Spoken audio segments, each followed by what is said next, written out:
Hello everyone.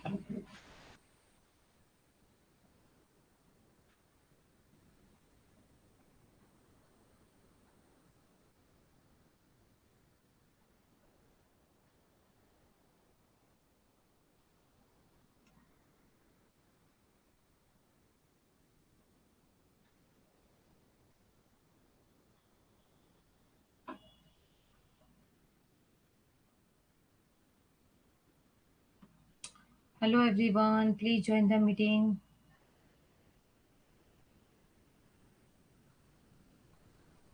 Hi Jaya.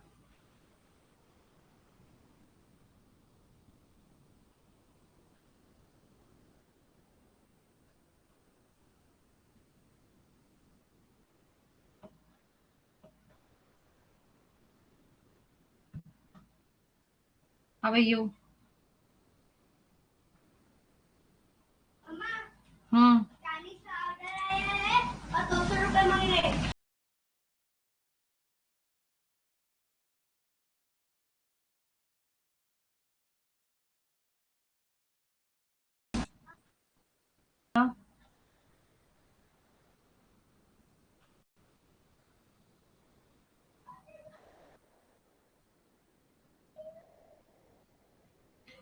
चलो let me just wait 2 minutes for the other student they can join. Actually पता नहीं not an issue bar bar disconnect हो रहा है तो इसीलिए मुझे रीशेड्यूल करना पड़ा. ऑटोमेटिकली क्लास डिस्कनेक्ट हो जा रहा है. So I make a 1-2 minutes schedule. So let you join the other.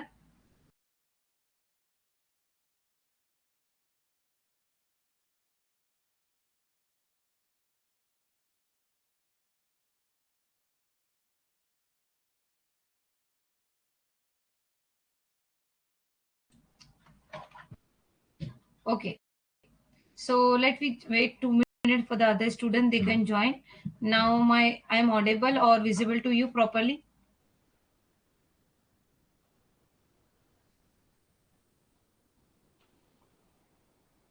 Please inform to the other they can join the meeting as early as possible. क्योंकि ऑलरेडी लॉस हो रहा है यार, मतलब 3 बार कट हो गया क्लास. जया मैं आपको विजिबल हूँ.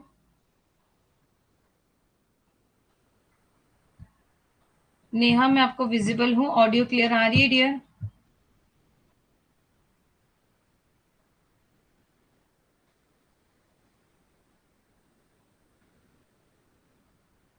मेघा वगैरह कहाँ रह गए हैं?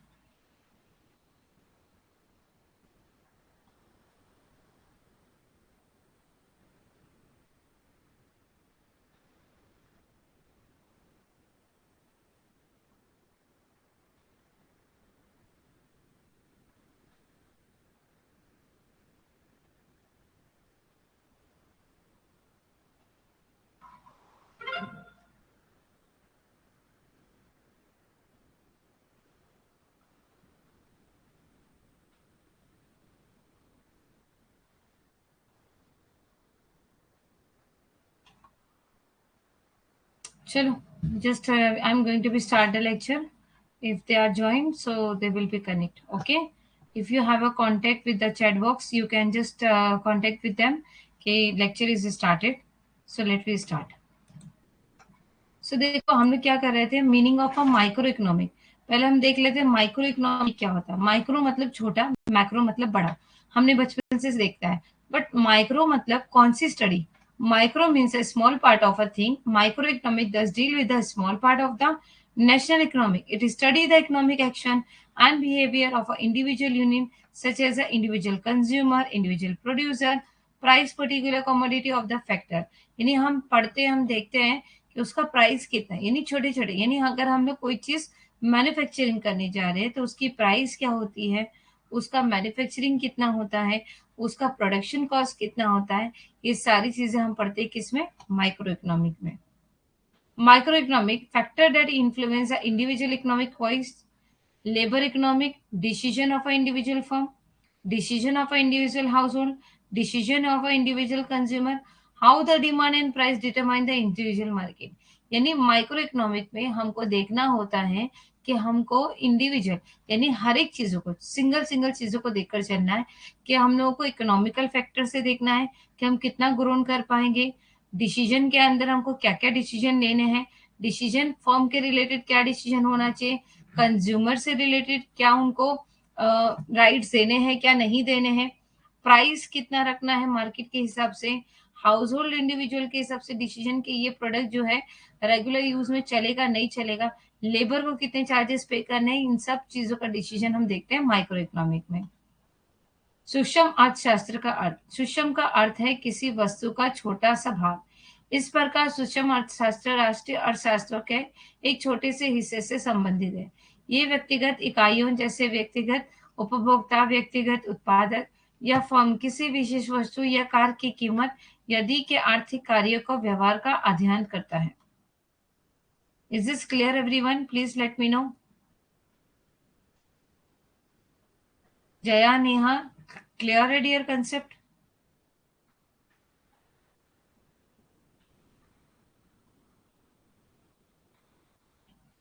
Jaya, Neha, please let me know.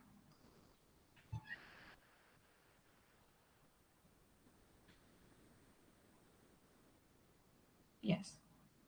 चलो आगे बढ़ते हैं। अब यहाँ पे आ जाता है definition of a micro economic. You have already studied the some important definition of a microeconomic. Let us review the some more definition. Morik Jobber. Microeconomic is in the fact of a microscopic studies of the economic. सूक्ष्म अर्थशास्त्र की परिभाषा है।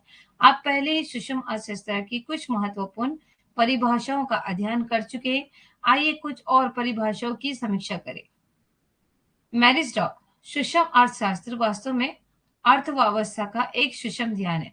मतलब क्या कहना चाहता है, माइक्रो इकोनॉमिक्स डील जो है, हम लोग क्या करते हैं छोटे छोटे फैक्टर को, देखो अगर हम लोग को कोई चीज को कोई कुछ चीजों को हम जो है माइक्रोस्कोप से जिस तरह से चेक करते हैं जिससे हमें छोटे से छोटे कंसेप्ट को समझ सकते हैं, उसी तरह माइक्रो इकोनॉमिक हमारे प्रोडक्शन, हमारे लेबर, हमारे मैन्युफैक्चरिंग, हमारे प्रोडक्शन, इन सब के छोटे छोटे डील्स को हम किस तरह से डील करेंगे ये बताता है। Scope of a micro economic, theory of a product price, demand analysis, supply analysis, कि यानी हमें प्राइस कितना रखना चाहिए, मार्केट में उस प्रोडक्ट की डिमांड कितनी चल रही है, सप्लाई हमें किस तरह से देना है, फैक्टर प्राइसिंग यानी पहले को प्रोडक्ट प्राइसिंग, पहले तो हमें प्रोडक्ट यानी अगर मैंने पेन मैन्युफैक्चरिंग किया है तो उसका मार्केट प्राइस हमको क्या रखना चाहिए, फैक्टर प्राइसिंग अगर पेन बनाने के लिए रिफिल कितने की लगेगी, उसके उधर का टॉप कितने का लगेगा, और बनाने के लिए जैसे एग्जाम्पल रेंट कितना देना पड़ा है, उसके ऊपर काम करने के लिए वेजेस कितना देना पड़ा है, क्या हमने जो पैसा लिया उसके ऊपर हमको इंटरेस्ट पे करना पड़ा है, कितना profit we are going to be earn, यह हमें फैक्टर ऑफ प्राइसिंग में देखना मिलता है। फिर factor of economic welfare, it is the efficiency of production, क्या हमें प्रोडक्शन में कितना अच्छा मतलब परफॉर्मेंस हुआ, कंजम्पशन में कितना हुआ, ओवरऑल इकोनॉमिक एफिशिएंसी कितनी हुई, ये हमें देखना होता है। तो scope of micro economics, scope of micro economic, theory of product pricing, theory of the factor pricing, theory of economic welfare, ये चीजें हमको देखने मिलती है। सूक्ष्म अर्थशास्त्र का दायरा, उत्पादक मूल्य निर्धारण का सिद्धांत, मांग विश्लेषण, बी आपूर्ति विश्लेषण, कारक मूल्य निर्धारण का सिद्धांत, किराया, वेतन, रुचि, लाभ, आर्थिक कल्याण का सिद्धांत, एक उत्पादन में दक्षता है, बी उपभोक्ता में दक्षता है, सी समग्र आर्थिक दक्षता है। Theory of production pricing, the price of an individual commodity is determined by the market force of a demand and supply. Microeconomics is concerned with the demand analysis, individual consumer behavior and supply analysis and individual producer behavior. Theory जैसे हमें price कितनी रखनी है, the price of a individual commodity is determined by the market force of a demand and supply, कि हमने कितने की demand की थी और कितनों की सप्लाई, यानी हमको डिमांड कितनी मिली, हम सप्लाई कितना कर पा रहे। Microeconomics is concerned with the demand analysis, individual consumer behavior and supply analysis, individual procedure behavior, यानी हम सिंगल सिंगल यानी हमारे पास सिंगल सप्लायर कितने हैं उसका रिकॉर्ड रखना, प्रोड्यूसर हम कितने लोगों से प्रोड्यूस कर रहे, कौन कौन सा प्रोडक्ट प्रोड्यूस कर रहे, उन सब का अंदाजा लगाना। देखो अगर आज मार्केट में हम लोगों को कोई भी वेडिंग अगर प्लानिंग करनी पड़ती है तो वेडिंग के लिए हम लोगों को इवेंट मैनेजमेंट मैनेजर को बुलाना पड़ता है जो आपको फूड का मतलब अलग चार्जेस बताएगा, डेकोरेटिंग का अलग चार्जेस बताएगा, उसके बाद इवनिंग का कुछ कंसेप्ट होगा उसका अलग बताएगा, वाटर के लिए अलग चीज़ें बताएगा, अलग-अलग फैक्टर ऑफ प्राइसिंग होते हैं। ब्राइडल और ग्रूम के लिए कुछ अलग स्पेशल चीज़ अगर वो ऑर्गेनाइज़ करेगा तो उसका फैक्टर प्राइसिंग अलग बताएगा। So that kind of a thing, it is called the theory of a product pricing. Is this clear, everyone? Please let me know. Hi Pooja, hi Neha. Where is Megha? Why she is not joined? Okay, चलो हम आगे बढ़ते हैं। अब उसे हिंदी में भी एक बार कंसेप्ट को देख ले देते हैं। उत्पाद मूल्य निर्धारण का सिद्धांत किसी व्यक्तिगत वस्तु की कीमत, बाजार की मांग और आपूर्ति का शक्तियों द्वारा निर्धारित होती है। सुषम अर्थशास्त्र का संबंध मांग विश्लेषण यानी व्यक्तिगत उपभोक्ता व्यवहार और आपूर्ति विश्लेषण यानी व्यक्तिगत उत्पादक व्यवहार से है। Theory of a factor pricing. अब फैक्टर देख लेते हैं। We will wait 2 minute for the अजान।